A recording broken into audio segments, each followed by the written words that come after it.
ವಾ ದೇವ್ರೆ ಹಂಗ ಹಾರೋದು. ಹಾ ಯಾವ್ದಾರ ಒಂದು ಹಾಡಿದ್ರೆ ಶುರು ಮಾಡ್ತೀರಾ? ಸ್ಟಾರ್ಟ್ ಮಾಡ್ರಿ. 3, 2, 1. ನೀನ್ ಮೇಲೆ ಕಡೆ. 3, 2, 1 start. ಸರಿ ಸರಿ ಗಮ ರಿ ಗ ರಿ ಗ ಮ ಪ ಗ ಮ ಗ ಮ ಪ ಮ ಪ ಮ ಪ ದ ನಿ ಪ ದ ನಿ ಸ ನಿ ದ ಪ ನಿ ದ ಪ ಮ ದ ಪ ಮ ಗ ಪ ಮ ಗ ರೆ ಸ.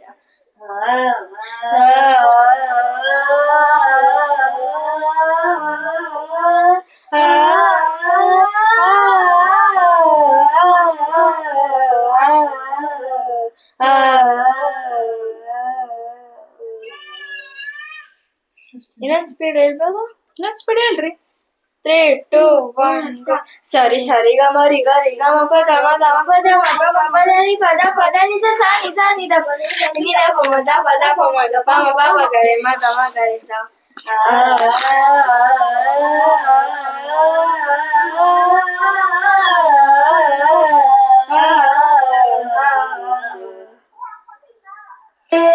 Okay.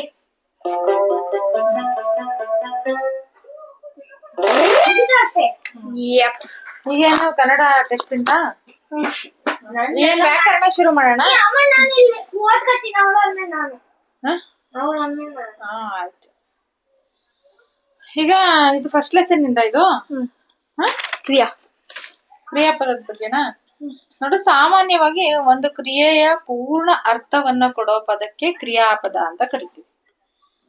ಈಗ ನೀನೀಗೇನ್ ಮಾಡ್ದೆ? ಹಾಡು ಹೇಳ್ದೆ. ಆರಾಧ್ಯ ಹಾಡನ್ನು ಹಾಡಿದಳು. ಹಾಡಿದಳು ಇದೆಯಲ್ಲ, ಹಾಡಿದಳು ಅನ್ನೋ ಪದ ಇದೆಯಲ್ಲ, ಅದು ಕ್ರಿಯಾಪದ. ಅಲ್ಲಿ ಏನ್ ನಡೀತು? ಒಂದು ಕ್ರಿಯೆ ನಡೀತು, ಕೆಲ್ಸ ನಡೀತು. ಏನ್ ಮಾಡ್ದೆ ನೀನಲ್ಲಿ? ಹಾಡು ಹೇಳ್ದೆ. ಅದೇ ಒಂದು ಕ್ರಿಯೆ. It means the verb. Verb. It means verb.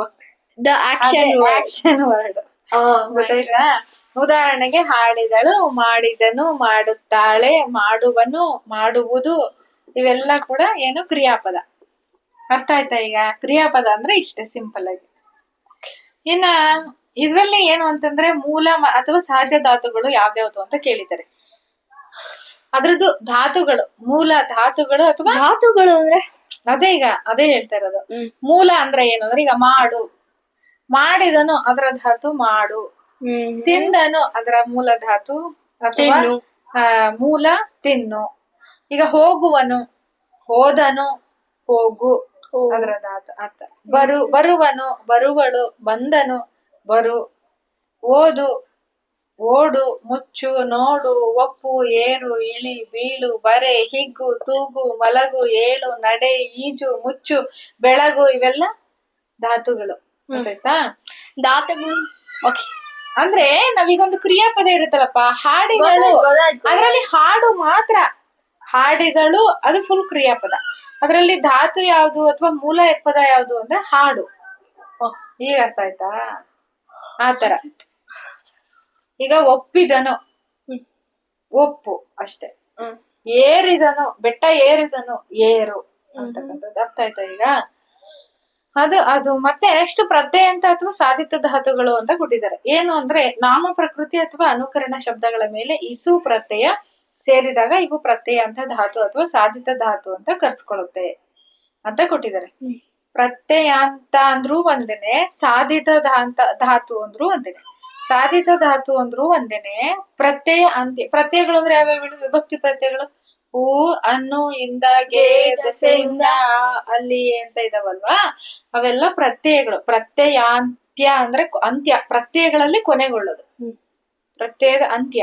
ಇನ್ನೊಂದು ಸಾಧಿತ ಧಾತು ಅಂದ್ರೂ ಅದೇನೆ. ಎರಡೂನು ಕೂಡ ಒಂದೇನೆ. ಓಕೆನಾ?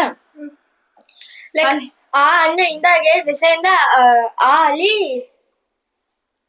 ಅವೆಲ್ಲ ಎಂಡ, ಅದರಿಂದ ಎಂಡ ಆದ್ರೆ ಸಾಧಿತ ಧಾತು ನಾಮ ಪ್ರಕೃತಿ ಹಾಗೂ ಅನುಕರಣ ಶಬ್ದಗಳ ಮೇಲೆ ಇಸು ಪ್ರತ್ಯಯ ಸೇರಿದಾಗ ಅವು ಪ್ರತ್ಯಯಾಂತ ಧಾತುಗಳಾಗುತ್ತೆ ಅಥವಾ ಸಾಧಿತ ಧಾತುಗಳಾಗುತ್ತೆ ಅಂತ. ಇಸು ಅಂತಕ್ಕಂತಹ ಪ್ರತ್ಯಯ ಸೇರಿದ್ರೆ ನಾಮ ಪ್ರಕೃತಿ ಅಥವಾ ಅನುಕರಣ ಶಬ್ದಗಳಿರುತ್ತಲ್ಲ.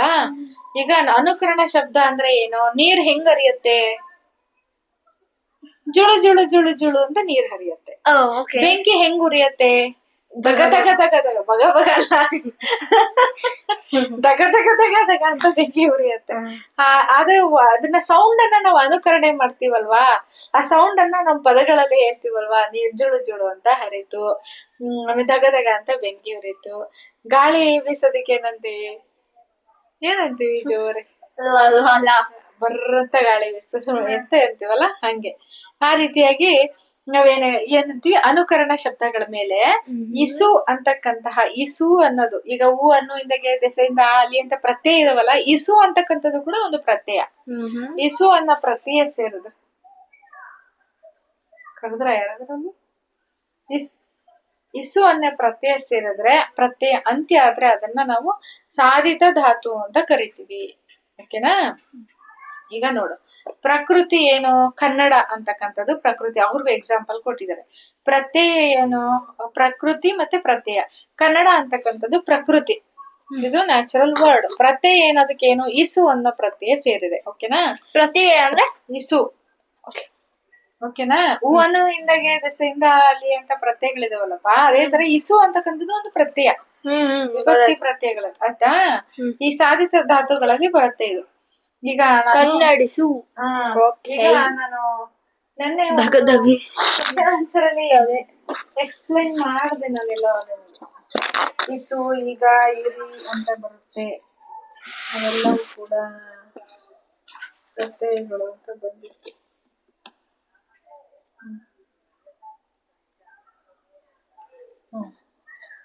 ಅದ್ರಲ್ಲಿ ತದ್ದಿತ ಪ್ರತ್ಯಯಗಳು ಅಂತಾನು ಇದಾವೆ. ತದ್ದಿತ ಪ್ರತ್ಯಯ ಅದ್ರಲ್ಲಿ ಗಾರ, ಕಾರ, ಈಗ, ವಂತ, ಒಳ, ಅಡಿಗ, ಅಳಿ, ಅನಯ, ಗುಳಿ, ಅರ ಅಂತ ಬಂದ್ರೆ, ಈಗ ಅಂತ ಬಂದ್ರೆ ಅವನ್ನೆಲ್ಲ ತಡಿ ಅವೆಲ್ಲ ಬರ್ತಾವ. ಪಿಕ್ಚರ್ ಐತೆ, ಪಿಕ್ಚರ್ ಐತೆ. ಇದನ್ನ ನಾವು ಇದು ಸಾಧಿತ ಧಾತು ಅಂತ. ಈಗ ಕನ್ನಡ ಪ್ಲಸ್ ಇಸು ಕೂಡ್ಸಿದ್ರೆ ಏನಾಯ್ತು? ಕನ್ನಡಿಸು. ಕನ್ನಡಿಸು ಇಸ್ ಈಕ್ವಲ್ ಟು ಕ್ರಿಯಾಪದ. ಅದನ್ನ ಏನ್ ಮಾಡ್ಬೇಕು? ಕ್ರಿಯಾಪದ ಆಗ್ಬೇಕು ಅಂದ್ರೆ ಕನ್ನಡಿಸಿದನು. ತೆಗಿಯೋದನ್ನ ಆ ಕಡೆ. ಕನ್ನಡಿಸಿದನು. ಓಕೆನಾ?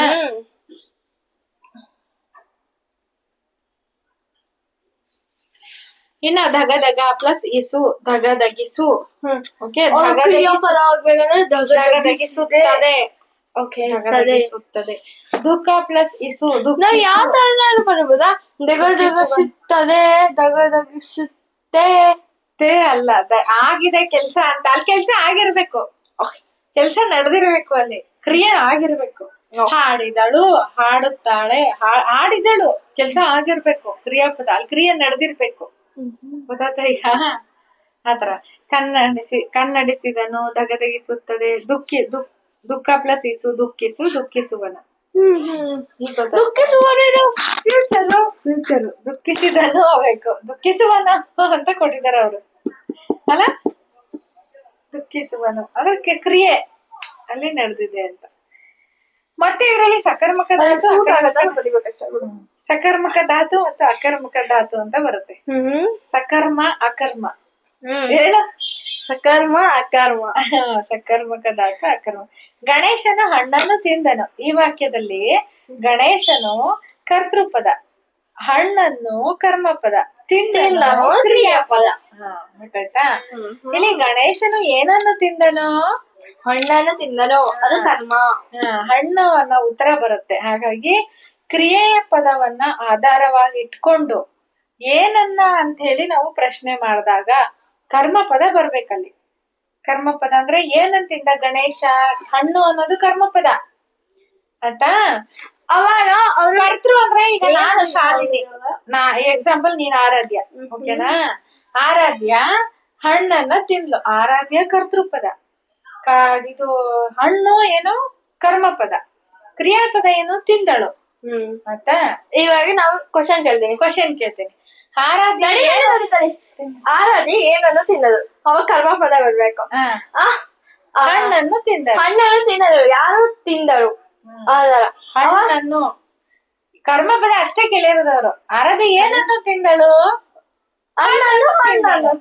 ಹಣ್ಣನ್ನು ಅಷ್ಟೇ ಬರ್ಬೇಕಾದ್ರೆ ಆ ತರ ಉತ್ತರ ಬರ್ಬೇಕು. ಹೀಗೆ ಕ್ರಿಯಾಪದವನ್ನ ನಾವು ಆಧಾರವಾಗಿ ಇಟ್ಕೊಂಡು ತಿಂದಳು ಅಂತ ಬರುತ್ತಲ್ವಾ. ತಿಂದಳು ಅಂದ್ರೆ ಈಗ ನಾವು ಹಣ್ಣು ಅಂತಾನೆ ಬರ್ಬೇಕು, ಇಲ್ಲ ಬೇರೆ ಏನು ತಿಂಡಿ ಅಂತ ಬರ್ಬೇಕು, ಊಟ ಅಂತ ಬರ್ಬೇಕು. ಅದೇನು ಅಂತ ಗೊತ್ತಾಯ್ತಾ. ಅದನ್ನ ಆಧಾರವಾಗಿ ಇಟ್ಕೊಂಡು ಏನನ್ನು ಅಂತ ಪ್ರಶ್ನೆ ಮಾಡಿದಾಗ ಅಲ್ಲಿ ಕರ್ಮಪದ ಬರ್ಬೇಕು.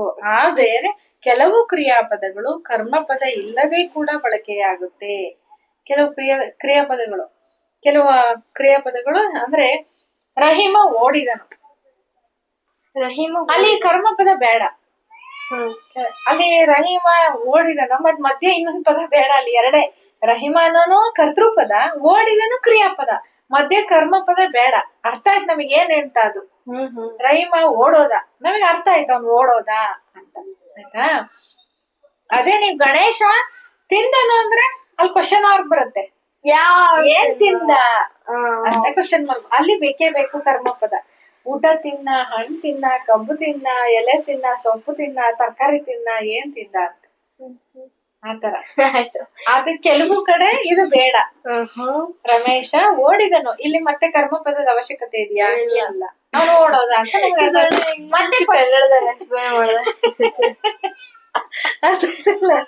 ಮತ್ತೆ ಓಡೋದ ಅಂದಾಗ ನಮ್ಗೆ ಫುಲ್ ಅರ್ಥ ಆಯ್ತು. ಮತ್ತೆ ಕ್ವಶನ್ ಪುಟ್ಟಲ್ಲ ಅಲ್ಲಿ. ಗೊತ್ತಾಯ್ತಾ.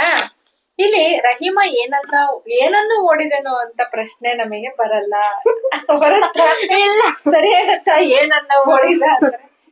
ಅದಕ್ಕೆ ಕರ್ಮಪದವನ್ನ ಅಪೇಕ್ಷಿಸುವ ಧಾತುಗಳನ್ನ ನಾವು ಸಕರ್ಮಕ ಧಾತು ಅಂತ ಕರಿತೀವಿ. ಈಗ ಈ ಕರ್ಮಪದ ಬೇಕಲ್ವಾ, ಅದು ಸಕರ್ಮಕ ಧಾತು. ಸಕರ್ಮಕ ಅಕರ್ಮಕ ಅಂತ ಕೊಟ್ಟಿದ್ದಾರೆ ನೋಡು. ಇದು ಸಕರ್ಮಕ ಧಾತು. ಇಲ್ಲಿ ಸಕರ್ಮಕ ಧಾತು. ಅಕರ್ಮಪದ ಬೇಕಲ್ವಾ ಹಣ್ಣು ಅಂತಕ್ಕಂಥದ್ದು, ಅದು ಸಕರ್ಮಕ ಧಾತು. ಇಲ್ಲೇ ಅದು ಬೇಕಾಗಿಲ್ಲೇ ಇರೋದು ಅಕರ್ಮಕ ಧಾತು. ಈಗ ಅರ್ಥ ಆಯ್ತಾ. ಆರಾಧೆ ಓಡೋದ್ಲು, ಅದೇನು ಅದು ಇದು ಅಕರ್ಮಕ ಧಾತು.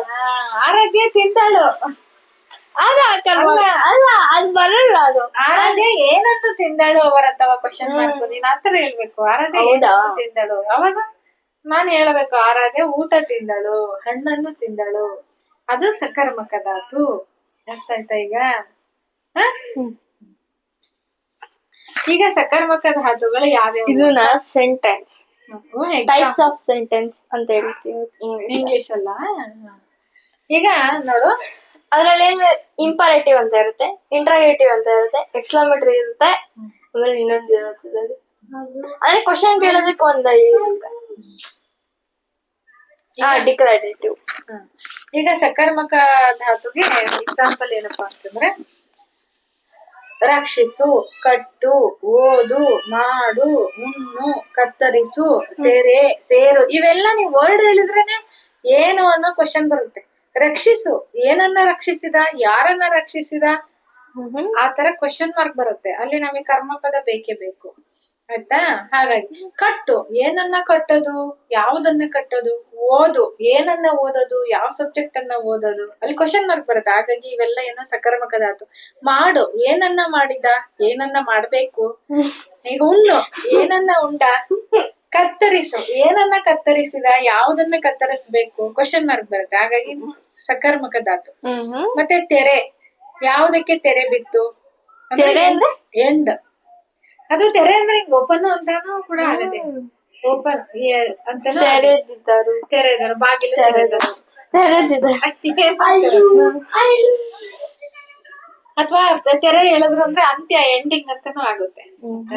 ಸೇರು, ಯಾವ್ದಕ್ಕೆ ಸೇರು, ಏನನ್ನ ಸೇರು, ಆತರ. ಆತರ. ಬಿಡು, ಏನನ್ನ ಬಿಡ್ಬೇಕು, ಆತರ. ಹಾಗಾಗಿ ಈ ಧಾತುಗಳ ಮುಂದೆ ಏನನ್ನು ಅನ್ನೋ ಪ್ರಶ್ನೆ ಹಾಕೊಂಡ್ರೆ ಯಾವ್ದಾದ್ರು ಒಂದು ಉತ್ತರ ಬೇಕೇ ಬೇಕು. ಆಗ ನಮಗೆ ಕರ್ಮಪದ ಬೇಕು. ಗೊತ್ತಾಯ್ತಾ. ಈಗ ಅಕರ್ಮಕ ಧಾತುಗಳು ಅಂದ್ರೆ ಮಲಗು ಅಷ್ಟೇ. ಅರ್ಥ ಆಯ್ತು ನಮಗೆ. ಓಡ್ದ, ಹುಟ್ಟಿದ, ಹುಟ್ಟು, ಹೋಗು, ಹೋದ, ಏಳು, ಎದ್ದ, ಸೋರ್ತಾ ಇದೆ, ನಾಚ್ಕೊಂಡ್ಲು ಆರಾಧ್ಯ. ಈ ಎಲ್ಲಾ ಧಾತುಗಳ ಮುಂದೆ ಏನನ್ನು ಅನ್ನೋ ಪ್ರಶ್ನೆ ಹಾಕೊಂಡ್ರೆ ಕರ್ಮಪದ ಇರಲ್ಲ. ಅಷ್ಟರಲ್ಲೇ ನಮ್ಗೆ ಈಗ ಅರ್ಥ ಆಯ್ತಾ ಸಕರ್ಮಕ ಧಾತು, ಅಕರ್ಮಕ ಧಾತು. ಕೇಳು, ನನ್ ಮಗಳಿಗೆ ಅರ್ಥ ಮಾಡ್ಸೋ ಅಷ್ಟೊತ್ತಿಗೆ ಇಷ್ಟೊತ್ತಾಯ್ತು. ಲಿಂಗಗಳು ಇವಿಲ್ಲ ಅದಲ್ಲ. ಅಕರ್ಮಕ, ಸಕರ್ಮಕ, ಅಲ್ಲಪ್ಪ ಇದು ಪ್ರಶ್ನಾರ್ಥಕ ಸರ್ವನಾಮ. ಸರ್ವನಾಮಗಳು ಓ ಹೌದಾ. ನೆಕ್ಸ್ಟ್ ಮಾಡೋಣ ಸಾಕಿಷ್ಟು.